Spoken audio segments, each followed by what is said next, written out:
My name is Dr. Sean George, and in 2008, I died.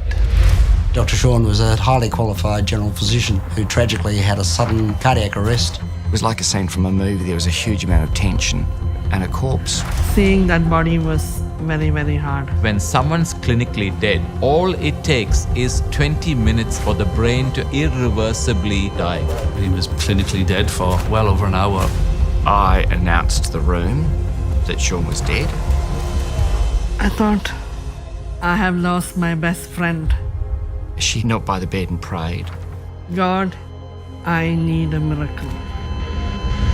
It's an extraordinary story. I have never heard of that happening. It's unbelievable. Absolutely couldn't believe it. I've never seen this before in my life. No one's ever heard a story anything like it. There's not just conjecture, there is proof. Sean was dead.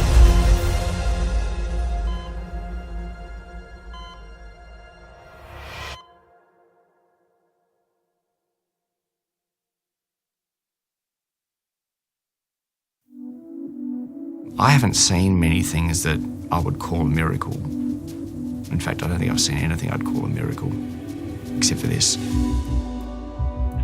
I think people often expect miracle claims to come from the uneducated or unqualified. So what's your profession? I'm a professor of emergency medicine. Senior consultant A physician. staff nephrologist. Paediatrician. Paramedic, senior medical officer. I was doing all the forensic work in the whole district. And what would you say to people who expect claims like these to come from a religious bias? This is not something that was happening in a religious sort of a closed bubble. People from all walks of life can give evidence about what they saw. I'm not religious. I'm a Hindu. I'm a practical, clinical scientist, a humanist, rather than driven by any faith. I'm not trying to manufacture the story or embellish it in any way at all. This is just the facts. Before we start, I want to be really clear. Would you call this a miracle? You can't explain apart from miracle. I can certainly say that was one miracle I've Yeah, seen. this is a miracle. Oh yes, I really do believe that is a miracle. My name is Dr. Sean George. I work as a consultant physician and head of Department of Internal Medicine at Kalgoorlie Hospital.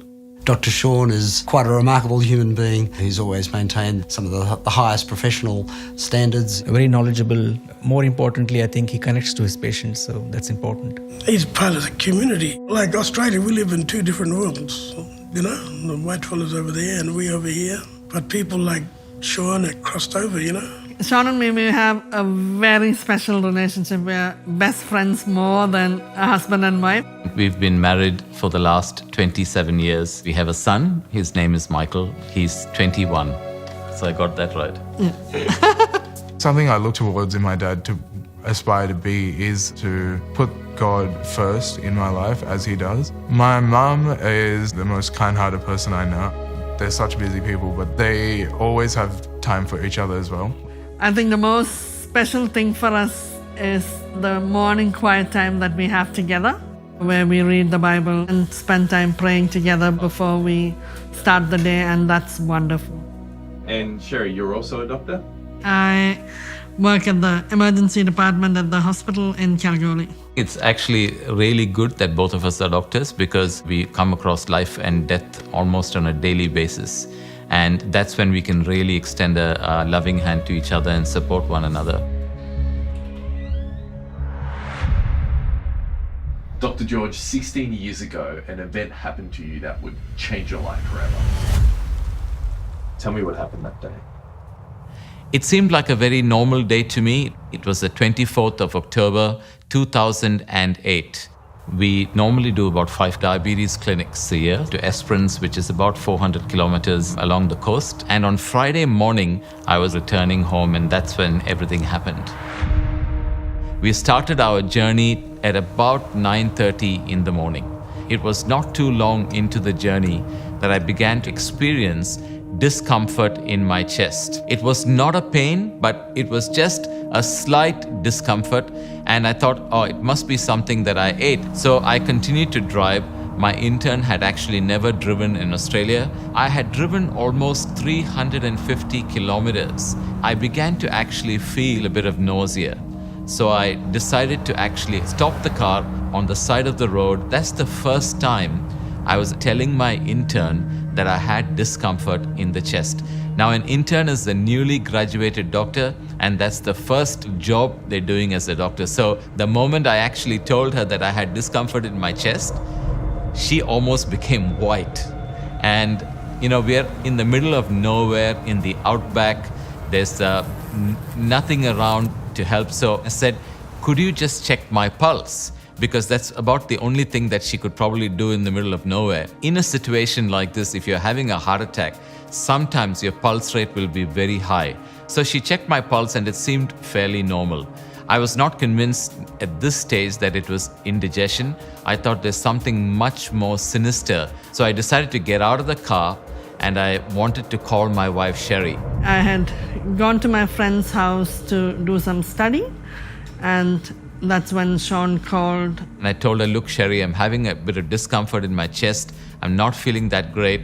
We are about 80 kilometers from Kalgoorlie, and I'm just about to turn into Kambalda. And I remember asking him, do you have chest pain? And he said, I don't feel too bad, but I do have the discomfort. I'm feeling a bit of nausea. So I said, oh, do you think you'll be able to drive up to the hospital? And he said, yeah, I think I can definitely drive. And she said, okay, I'll inform your colleague, Dr. Praveen Shetty, who is the consultant who works with me. And so she said, I will see you at the hospital. Why don't you come straight there? And that was the plan. I hopped back into the car and I turned into Kambalda and I started to drive down that road. But while I was traveling on that road, I really felt a deep conviction in my heart that I need to actually get into the clinic at Kambalda. Now, Kambalda is a small mining town and there's a small family practice or general practice in that town. It was about 1 o'clock in the afternoon. Unfortunately, the doctor had actually gone for lunch. So as I stepped into the clinic, there was the receptionist and the nurse, and I explained to them who I am and could I please have an ECG done. And they said, yep, no problem, come with us. And they actually did an ECG for me. And they actually handed the ECG over to me. Now, that's very unusual because normally, as a patient, the doctor will read the ECG. But because the doctor was out to lunch, they handed me the ECG because I was both the doctor and the patient. And if you look at this ECG, you will see that in lead 2, lead 3, and AVF, there's what we called as ST segment elevation. What it really means is that I was having a heart attack in the inferior wall of my heart. Now, you can imagine, I was looking at my own ECG. I said, oh my God, I'm having a heart attack. That might seem really strange, but remember, I'm a doctor and I know exactly what that means. At this stage, I was getting very anxious, and that's the honest truth. Because I was not looking at someone else's ECG, I was looking at mine. Basically, at that stage, I started to actually have quite a lot of chest pain. And I told the nursing staff, can you please call the doctor who is at lunch and ask him to come because I need help. When he saw me, he said, Sean, you're only 39 years old. There's no way that you're having a heart attack. You're probably having indigestion. I know that he was actually trying to calm me down because at that stage, I was really getting stressed out and the pain was getting more and more. So when the doctor actually came, he said, let's go to the next room and let me do another ECG for you. And took me to the next room, and it so happened that that was the resuscitation room. I saw that right next to the bed, there was the resuscitation trolley, and on top of the trolley was the defibrillator machine. So I lay down on the bed there, experiencing quite a lot of chest pain at this time. And they were actually hooking me up to the monitor, and they gave me a shot of morphine, and still the pain was actually quite severe. I hadn't heard from him for a while, so I just thought I'll find out how he's going. And I called him, and the intern actually picked up the phone, and I said, can I talk to Sean? And she said, oh, can you call back a little later? And I said, no, I want to speak to him now. And I got the call, and he said, Sherry, I'm actually in Kambalda Health Center now. I have actually done an ECG and I'm having a heart attack. And I just couldn't believe what I heard. She was obviously quite shocked by that. And I said, look, they will bring me from the clinic by ambulance. I won't be driving anymore. Whatever you do, don't try and drive to Cambalda. Don't worry about me. Everything will be fine. So then here I was, I didn't know what to do. So I just rushed to the hospital to find Dr. Shetty to tell him that Sean was going to come because he wasn't well. As I was laying down on the bed, I noticed that my pain was getting worse. I looked at the heart monitor and I noticed that my pulse rate was going up. My blood pressure was actually going up, and I was thinking to myself, that's not good. And that was the last thing that I actually remember seeing. So Dr. George was working for you at the time. How did you get the news? I received a phone call from Cambalda. I was told that he'd had a cardiac arrest. It was quite concerning to me, obviously. I didn't want to lose my friend, neither did I want to lose my head of medicine. So I went down to the emergency department. Dr. Steve Dungy was working there. He said, Sean's had an arrest and CPR is in progress. Will you go down there? I really argued. I had a job to do at the hospital and I just felt like it was a waste of time. I said, I don't know where Cambalda is. I said, I don't have a car. He said, we can lend you a country health car and someone to drive with you down there. I think he was quite dubious about being any use at all because Cambalda was about 60k, so it would take at least half an hour to get there. I was the most reluctant person you've ever seen. I just said, this is a waste of time. He's either going to survive or he's not, and my presence at his resuscitation is not going to make any difference. When I get there in 45 or 50 minutes, he'll be dead or alive, and I've got no ability to impact on the outcome. I think he'll be dead, you know. And he said, will you please, as a favour, please just go down. He's the head of medicine. He agreed to go, so I was very pleased about that. So I jumped into a car with a colleague, Dr. Reddy, and we trundled down the road. I did not break the speed limit. I didn't think there was any point because, you know, we're so familiar with this. I knew what the outcome was going to be. I thought I did. What I was told by the doctors who were there on the day was that I actually had a seizure and that was it. I was in cardiac arrest. So the doctor and my intern immediately, along with the nursing staff, started to do CPR until they could actually connect me to the defibrillator. While my resuscitation was actually happening in Cambalda, Sherry actually received a phone call. Sherry, Sean's wife, was with me, and Ben Ansel was one of our good friend of both me and Sean.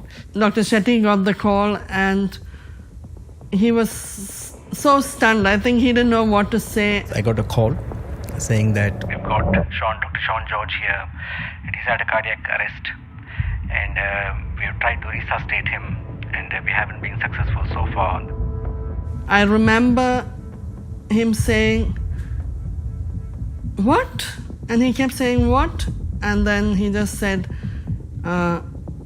"Sherry, Sean's arrested." Sherry got obviously very upset, and then we said, okay, we should drive down. It didn't make any sense to me because I'd spoken to Sean a few minutes ago. I didn't realize that it was that serious. I was shocked to actually find out that this person was my boss, Sean. So that was the shock.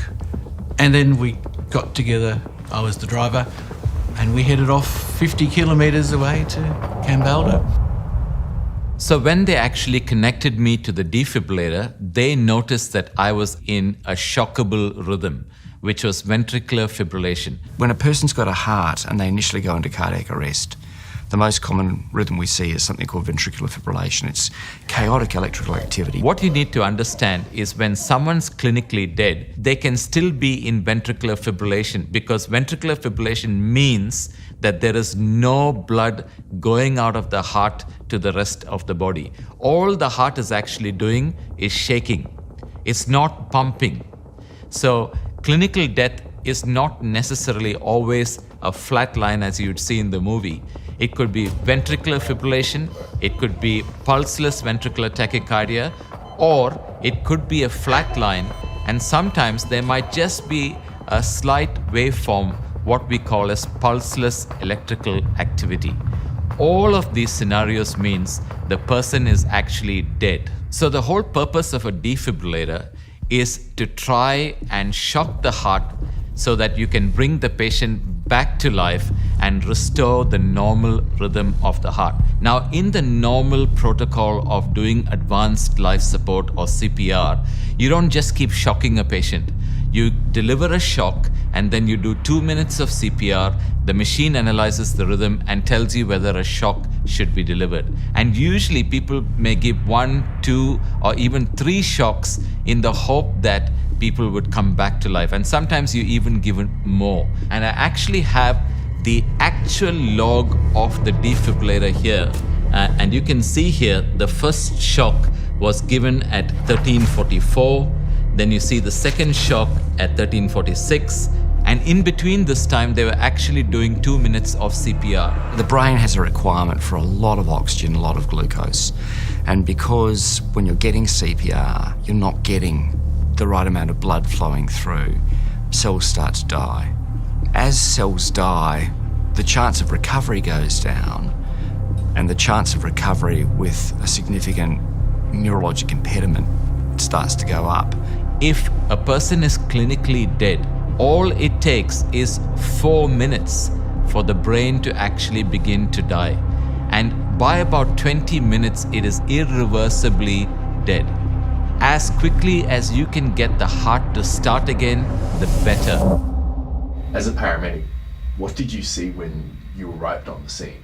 When we arrived, Dr. George was obviously on the table. He'd had a few rounds of defibrillation to try and shock his heart back. Generally, people, when they come around, they generally come around after a few shocks. That's when you normally get the good outcome. And then the third shock, the fourth shock, just wasn't wanting to get back into that normal rhythm. It's just frustrating. You're just like, come on, you know. And it doesn't end there. The fifth, the sixth. I remember being in the car and hearing the whole conversation between the intern and Dr. Shetty, and Dr. Shetty was trying to guide her through the whole thing. The seventh.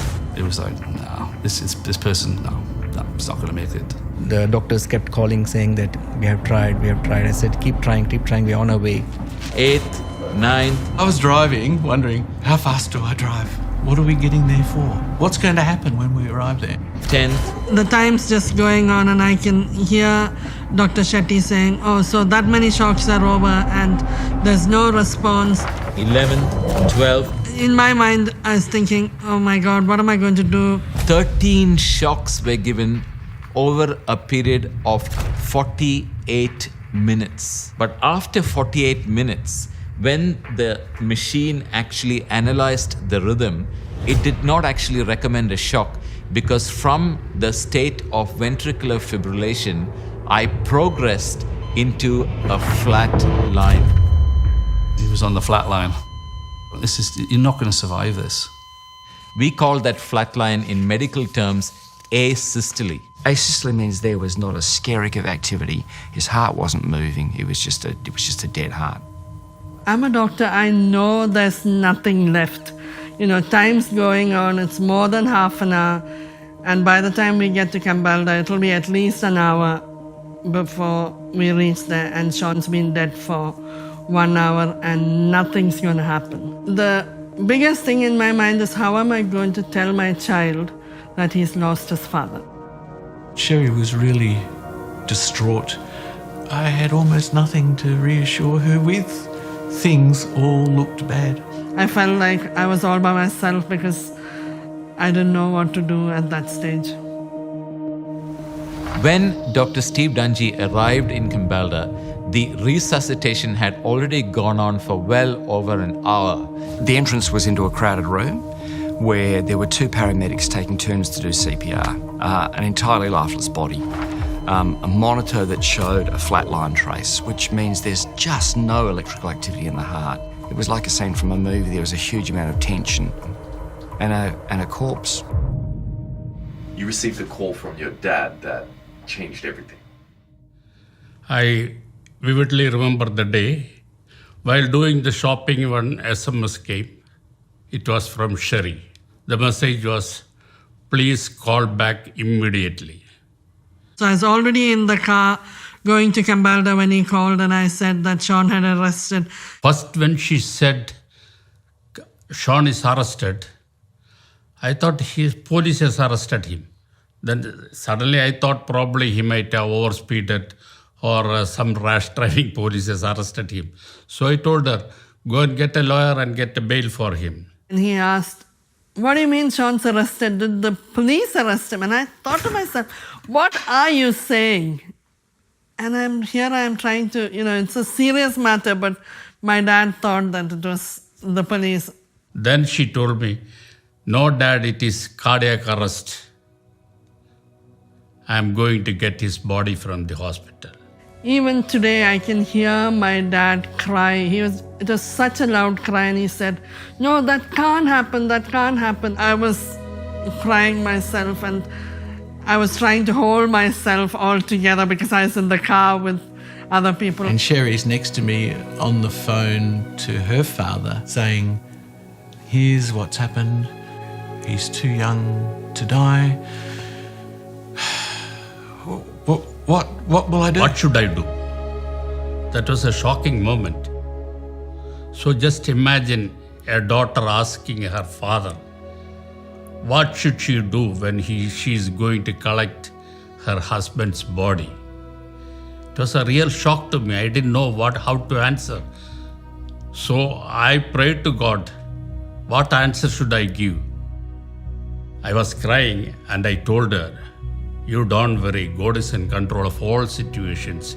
You go and pray. I want you to go there and pray. And I thought to myself, you can't understand, I'm telling you he's dead, I'm going to collect a dead body. But then I thought to myself, oh, after all, he's a godly man and he has said to go and pray. So there's no harm. I didn't have faith, but I thought in my mind, oh, okay, that's a good thought. No harm in praying and to see what will happen. God gave me the courage to tell that to her. And I really thank God that He gave me that advice. I don't know deep down whether I would have done it myself. I didn't have the faith to believe that God would do it for me. I know God can, but would I have done it on my own? I don't know whether I would have. Professor Dungy, it's been over an hour. Nothing is working. What do you do? I announced to the room that Sean was dead, and I said we're going to make a last couple of attempts. This is it. After this, everyone agrees. All the doctors there, everyone sort of, yeah, look, there's not more we can do about this. If you've ever been in a resuscitation situation, you have to discuss that with everybody who is there. And my intern, she was really, really upset. Now, she knew that Sherry was actually on her way to the clinic at Cambalda. One of the junior doctors said, his wife's coming. Can we hang on till she gets here? I was actually a bit reluctant.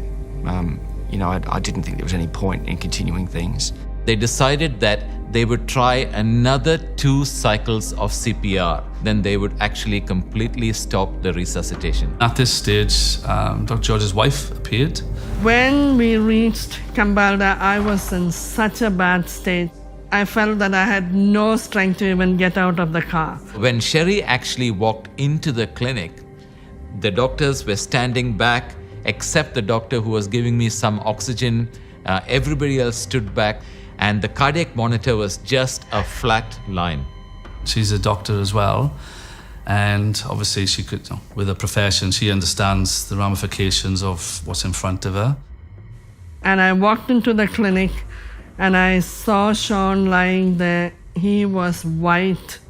Seeing that body was very, very hard. Sherry arrived, spoke to Sherry. He held my hand and he said, Sherry, I'm sorry, but Sean's gone. You can go and say goodbye. Remember, I was dead for an hour and 20 odd minutes by this time. So my body was actually cold. I remember going and holding his hand, and it was so cold. And I thought, I have lost my best friend. while she was there holding my hand, she remembered what her father told her in the car. I remembered what my dad said. Just go and pray. Sherry knelt by the bed and prayed. She was teary and she was saying her prayers. So I just held his hand and I said, God, he's only 39. I'm 38. We have a 10-year-old boy. I need a miracle. I heard a gasp. But almost simultaneous with that was this extra added sound.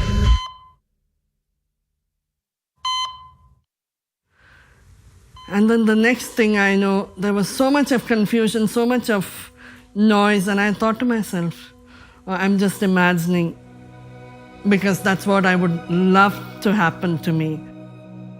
And then everybody became very excited, and we started continuing the CPR. I opened my eyes and then everybody was like, move, move, move. She was asked to move aside, and initially she was confused. Was she hearing this in her mind, or did my heartbeat actually come back? And when I heard all that noise and all that commotion, then I looked up at the monitor, and then I realized that Sean's heartbeat had come back. And when I heard the monitor with the beep, I just thought, oh, that's something very special. His heart started pumping. I thought, whoa, that's amazing. It was an amazing feeling to see the pulse coming back, to see the monitor showing his pulse back. So hard to describe. I turned around and his heart was beating very irregularly in a rhythm we call atrial fibrillation. Obviously now they couldn't send me to the morgue, and so they started to actually work on me again. He began to have pink froth boil up the tube, and I started giving really enormous doses of adrenaline to keep his heart going. And were you hopeful at that stage?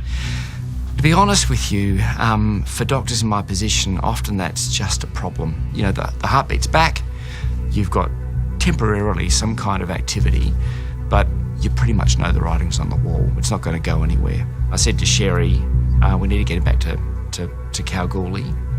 He's probably going to die. They decided that they should transport me from Kambalda Clinic to Kalgoorlie Hospital. The commotion was about, let's get things going. Transport, organise a police escort, get cold fluid and cold packs on him, let's cool him down. We jumped into the ambulance, we trundled up the road back to Kalgoorlie, me in the back seat, constantly bolusing large bolus of adrenaline, pink froth boiling out his tube. Me, Dr. Shetty and Dr.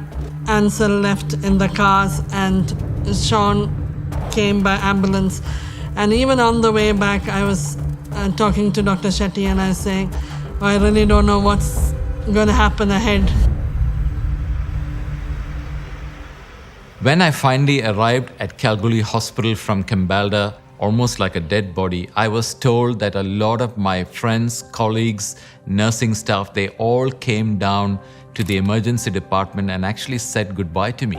Everyone who was anyone in the health department in the Goldfields was in the emergency department that afternoon. They wanted to be there as Sean was taken out to sort of pay their respects. So they've wheeled him out. I see them push Dad in on the stretcher, and he just had a lot of machines hooked up to him, and it was just pretty scary because at that age I didn't really understand what this all meant. And it's almost like a guard of honour of all these people lined up along the sides of the corridor as Sean's slowly brought through. I had seen that once before in my work where there was an underground explosion, and it struck me that that's sort of what was happening here. They were saying goodbye. Well, I suppose we all were, because nobody expected him to live. Nobody expected him to survive or recover. Michael is somebody who loves Legos, and I remember him telling me, in my simplistic understanding of things, I just said to Mum, I was like, Mum, don't worry, God's going to put the pieces together. He can fix anything. And so, yeah, that was my belief at the time. At that stage, he was alive but really sick. His heart was struggling. Now, Kalgoorlie is a regional hospital.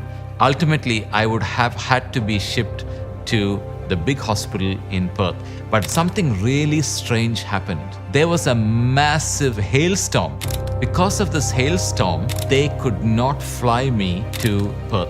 It was going to be some time before the RFDS could take him to Perth. Because Kalgoorlie is a regional hospital, we can't actually look at the arteries supplying the heart, put in a stent if it's required. The best that we can do is a clot-busting drug. I remember Dr. Dungy coming back and asking, I said to Sherry, I'm going to give him some thrombolysis, it'll probably kill him.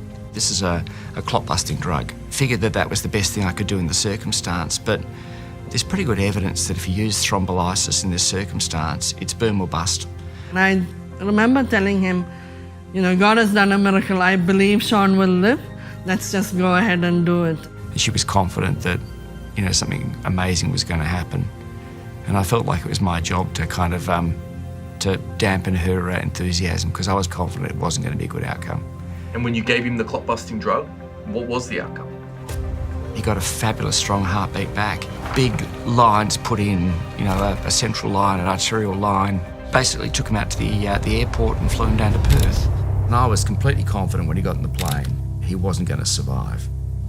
For patients who have been arrested for a really long period of time, the other organs in their body don't work anymore. Very often their gut is dead. They have a brain that is swelling every hour, getting more and more swollen, crushing itself. These guys tend to die in less than 24 hours. Finally, we got to the hospital and Sean was taken to the cath lab. They did an angiogram and they actually found that I had a block in my right coronary artery. And they put in a piece of plumbing, we call it a stent. And finally, it was in the early hours of Saturday morning that I was moved to the ICU at Royal Perth Hospital. Most likely, medically speaking, I was brain dead. And what evidence was there that you're most likely brain dead? This is a picture showing my kidney functions. I'm a kidney doctor, so I see people with kidney problems, and his kidneys had shut down completely. Because the blood supply to all my organs was cut off for such a long time, I actually developed kidney failure. Any insult that's bad enough to shut down your kidneys is almost certainly going to shut down your brain as well. The liver also got damaged. You can see his oxygen concentration was low enough to cause significant damage to his liver and his kidneys. They're very durable organs. They do a lot better than people's brains do. A person's brain starts to die really fast. You don't need to be a doctor to know how bad this actually looks. And if you look at this machine here, this is the machine that was actually doing the breathing for me. Because just remember, I am supposed to be brain dead. My kidneys had failed, my liver had failed. I should have had no brain function. I see that his liver is not working, his kidney is not working. Remember, being both a doctor and the wife was a very difficult balance at that time. The doctor mind in me says, oh, his brain should be affected too. Every day I'd come and see him and talk to his wife, but in my heart I just thought, this is an awful tragedy. There is a man who has got an irreversible brain injury after a very prolonged hour and 20 minutes resuscitation. Medically speaking, this is horrible because his brain should be 100% dead. I thought to myself, I hope I don't have to make the choice one day of having to say, let's turn off the ventilator because he's going to be a vegetable. And how am I going to deal with that situation was going through my mind.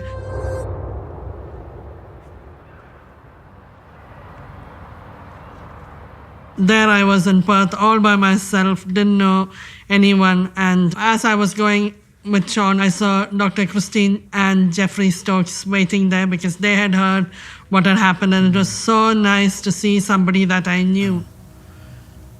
And the Bible talks about raising the dead, and I'm expecting, Jeffrey actually anointed Sean's head with oil and prayed. Uses oil, whatever oil is around. Sometimes it's butter or margarine out of the fridge, or olive oil, whatever oil, doesn't matter. And he will pray, and then he would touch them, usually on their forehead. You were saying, it's done. Just laid hands and just believed it.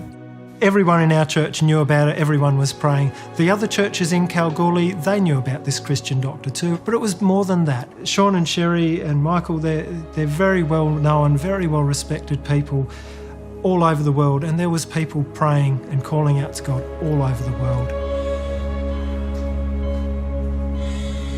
The other reason I wanted you to look at this picture is this is what Sherry was actually looking at on Sunday morning, the 26th of October 2008, when she actually got a phone call. I got a call from my aunt in India to tell me that a lady had been praying, and she had said that night before I went to bed that Sean would open his eyes. On this particular day, before Sherry goes to sleep, I would open my eyes.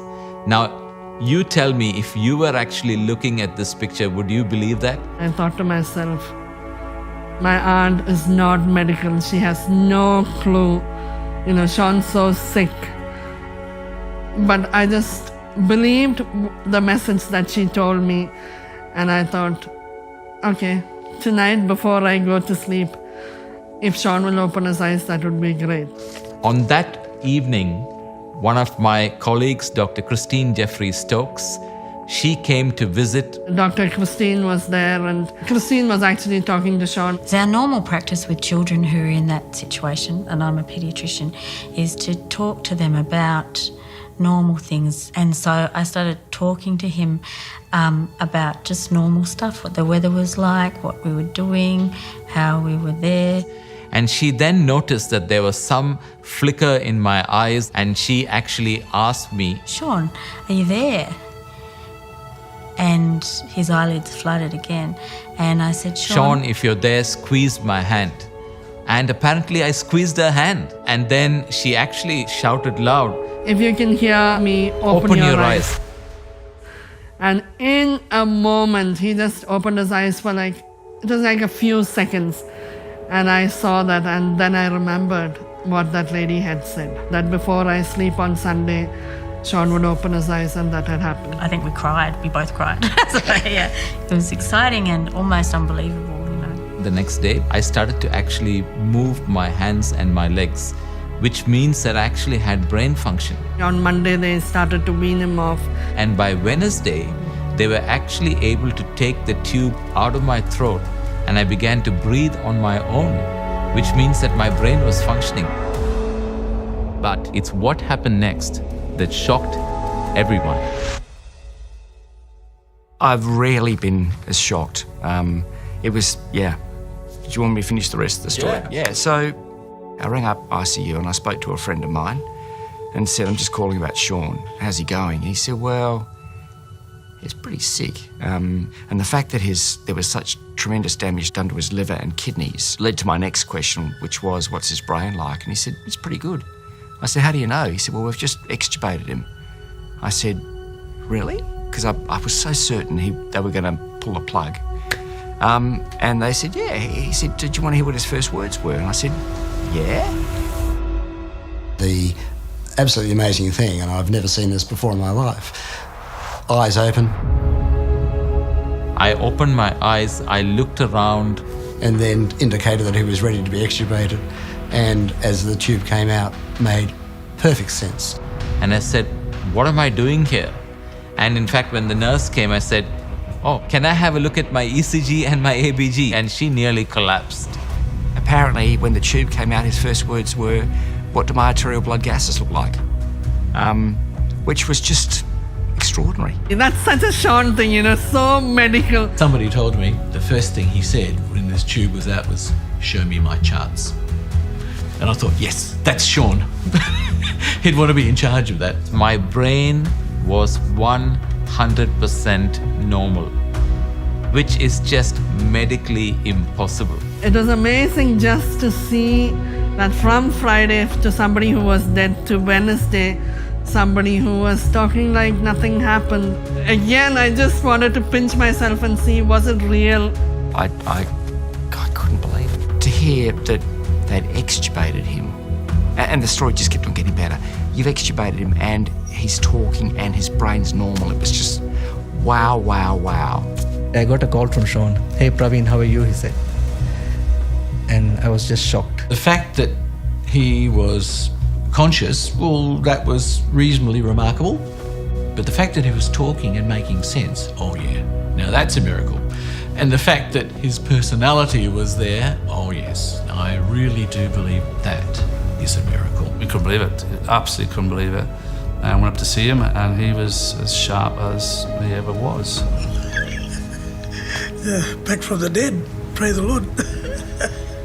Sean was discharged on the 13th day, and I didn't think we would come home so quickly. And people who actually came to visit me, they asked the doctor, so where's Dr. George? And they said, Miracle Man has left the hospital. In 2 to 3 weeks, he was doing things on his own. It was just amazing. To make not just a good recovery, but an instantaneous full recovery was quite jaw-dropping. In less than 2 months, he was back to work.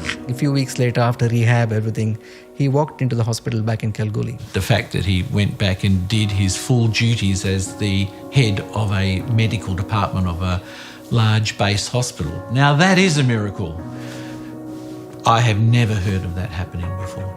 It's unprecedented. And I've told this story at international meetings in Japan and other places overseas, complete with rhythm strips, and the room goes quiet because no one's ever heard a story or anything like it. It's amazing. I'm very happy to say that this was an extraordinary, and he likes the word miracle, and I like the word miracle because it fits so nicely with his intrinsic faith, and I can certainly say that was one miracle I've seen. Medical science can't explain apart from miracle. Yeah, this is a miracle. One of the most extraordinary things about this story is that you are a doctor who is completely familiar, in fact a leader in your field, when it comes to these phenomena. One of the biggest advantages of this actually having happened to a doctor, I had that unique advantage of being able to understand what actually happened, piece the story together, collect the evidence, put that evidence out there so that people can see it for themselves. Even though it's 11 years down the track, every time I think about it, I get quite emotional because God answered my prayer even though I didn't have the faith, and He is God. The thing I remember is that there was an overwhelming sense of pessimism from every single person involved except for Sherry. She had great faith. It's very different when it happens to you and you know that God answered your prayer. It gives me great faith. It's not that I'm anybody special, but God really heard my cry, and I think He blessed me. I feel really privileged because He answered my prayer. What's your message? I really hope that people will think about their life very seriously. You have one life, or most people have one life to live. I was given another chance. But my encouragement to you would be, please consider what you're doing with your life. The most important decision that you can ever make is about where you will spend eternity. Can I humbly request, choose life. Choose life with God. I think that's the message I'd like to say. I think for me, the most important thing is, okay, I've experienced miracle and everybody thinks, oh, life's beautiful after that. But life is hard, and, there are difficult moments in life.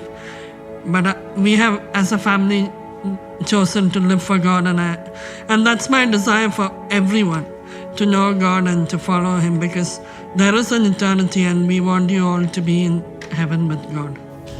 Father, I just want to pray